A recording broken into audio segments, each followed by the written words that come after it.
สบายดีพี่น้องยามเช้าวันอาทิตย์มื้อนี้ให้เบิ่งบรรยากาศ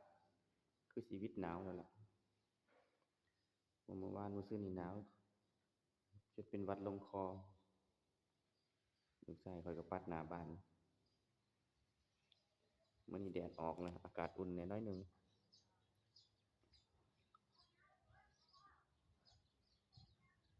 เมื่อวานนี้หนาว2-3วันหลังหนาวลม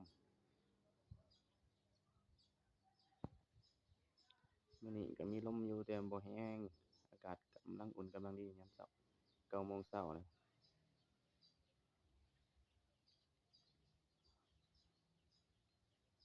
เปิดปากก็แห้งเหี่ยวบ่ได้รดมันบ่ค่อยมีเวลารดมีแต่ไปก็ไป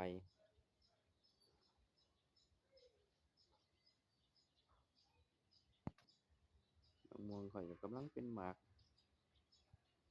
ใหญ่ๆอยู่นี่อ่อนต้อนปีนี้ก็เป็นหลายอยู่แต่ว่ามันบ่จับดอกหล่นหมดน่ะ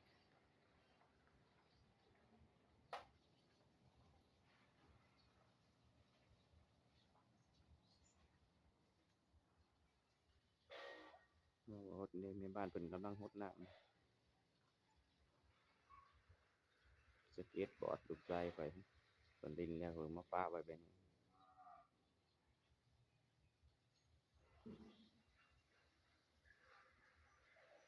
เบิ่งบรรยากาศยามเช้าคือชีวิตหนาวบัดคือสิร้อนเลยล่ะบัดนี้ผมว่าคอแห้งเด้อเป็นหวัดลงคอแล้ว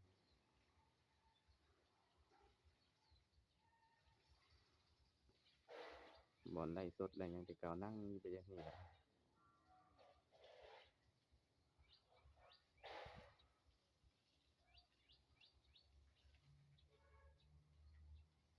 นี่เกลือหม้อน้อย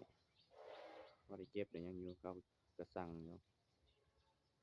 เทื่อละโล2โล